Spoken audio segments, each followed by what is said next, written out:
Greetings everyone, and this is a cemetery, a really old cemetery, and believe it or not, we all know we're going to end up here, but a site just like this one is what might hold the key to our eternal life. One of the Bard's most famous lines is, "All the world's a stage, and its men are merely players." You think he must have been a Calvinist if it wasn't for his other expression, "The fault, dear Brutus, is not in the stars, but in ourselves." That seems a little bit contradictory, right? But these two views essentially encapsulate the two main schools of thought in Christianity when it comes to salvation. And one thing I've picked up on while watching various Christian apologists debate, as well as hearing several Christian pastors refer to, is that God is not a rapist. He will never force himself upon people, but will let them come to their own conclusions about whether they would like to embrace him or not. And they essentially state the Arminian Wesleyan position, saying that this is correct and that man has been given and still has at his disposal free will. Now, from a Reformed tradition, I can reconcile the existence of miracles and free will because I just don't believe that there is a problem, given that free will does not exist. And God is sovereign. He chooses whom he wants to save, whom he wants to damn, and he does whatever he wants in his universe, including granting miracles as evidence of his existence to those he wants to believe. And no one can question him because he is God. Now, with this lens on, it's easy to accept the resurrection because God did what he wanted. He suspended the laws of physics and manipulated nature to work out his own will. And there's lots of other questions regarding the Reformed tradition, but the purpose of this video refers to the free will tradition, which is the opposite in some respects. Here we do have recourse before God. Here we can change his will through prayer and fasting, and we can understand him through logic and reason. And we can choose our own salvation or damnation. Now, this seemed very problematic to me because naturally the question then turns as to whether God exists and how we can know that God exists. And the apologist usually points to the supernatural. And then he rattles off a litany of miracles as proof that God exists and why we should believe in him.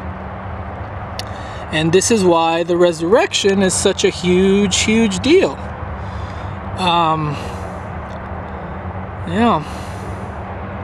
God intervened, he performed the ultimate miracle, and we should choose to believe. Then everybody starts getting into a fuss and starts to dispute the burden of proof, the accuracy of the Gospels, and so on. But that's not my concern here. My concern is the interplay between having free will coupled with the existence of the supernatural through miracles as evidence of God's existence and benevolence. Now, the basic premise that must be accepted for sake of argument is that God is not bound by scientific laws. So he can do what he wants to because he has dominion over the entire universe and he can intervene at will. The second premise that must be accepted is that God truly wants every human to accept him and be saved. From a free will Arminianist perspective, I really don't see how this can work. Free will apologists will point that God gives man free will and lets him choose, and the evil that exists in the world is not God's fault, but is man's fault for choosing to exercise his free will to sin. In this world, explaining the miracles and the resurrection is problematic because God's suspension of the laws of nature to carry out Jesus' resurrection is an act that goes against our ability to exercise our free will. Now, what do I mean by this?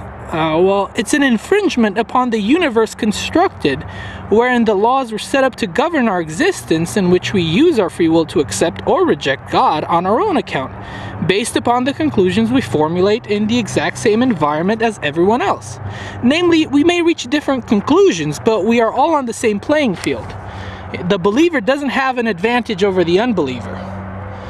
And he just wins the game of life because of his faith. if we accept the coexistence of free will and miracles, this level playing field and these universal rules relating to nature were violated in order to prove to some people that Jesus was God.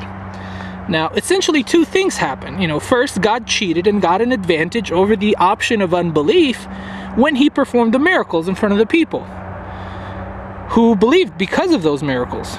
Second, the people that witnessed the miracles also got an advantage no one else got because they received evidence outside of their sensory or experiential limits.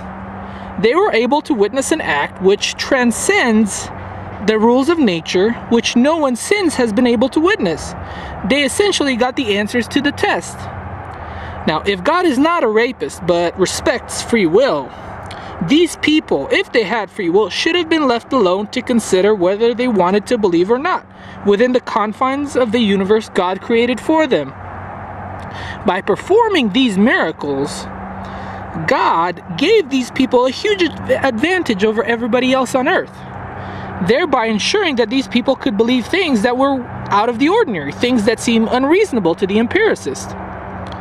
This implies a lot of problematic things, namely that God plays favorites. He does certain things for certain people to spare them his wrath so that they may be saved, which seems, this basically contradicts the premise that God truly wants everybody in the entire world to come to know him and accept him.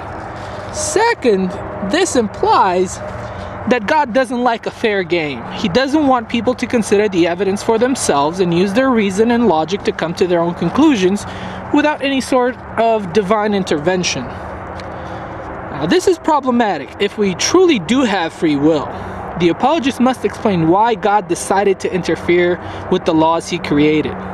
And the apologist must show why God favored some people over others, why God is not rigging the system for certain people and not others, and why God decided to intervene in a matter that was without precedent in today's world. The problem lies in the fact that we can no longer truly exercise our free will as originally existent after Adam and Eve were thrown out of Eden. We have a God who interrupts human history and suspends the laws of nature. Now, I wouldn't have any problem with this concept if it weren't done selectively. But according to the Bible, we are all judged by the same standard, and if we don't believe it, we're tortured for eternity. I was not in first century Palestine. I didn't witness the resurrection.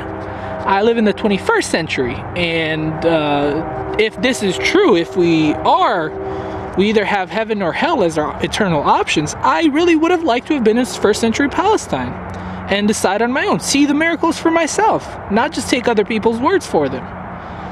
Now, my questions to the free will advocates are, how can God be justified in granting some people an advantage in attaining salvation over others if he truly desires the whole world to be saved? Second, how is God performing miracles not in stark contrast with his creation and his promise to leave us to our own devices when it comes to being saved or being damned? I just can't make any sense of it. And it's a big problem for me. I would like to see a miracle, and I would like to have it proven to me that that miracle is by God and not by Satan or something.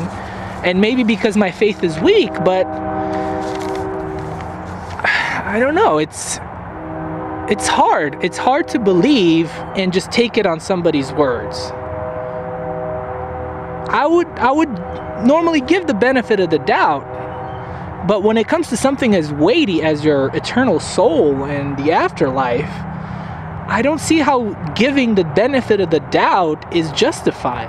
It's almost incredulous. So, if anybody has the answers to those questions, please answer. I don't know how long I can stay here. I'm not sure if I'm trespassing or not, but I may be committing a crime. But even though nobody's been laying flowers here for a while, so most of these people died in the early 1900s, so this is an old cemetery here. But yeah, I don't want to have another sin that I could go to hell for. So if you have an answer, please let me know. Bye.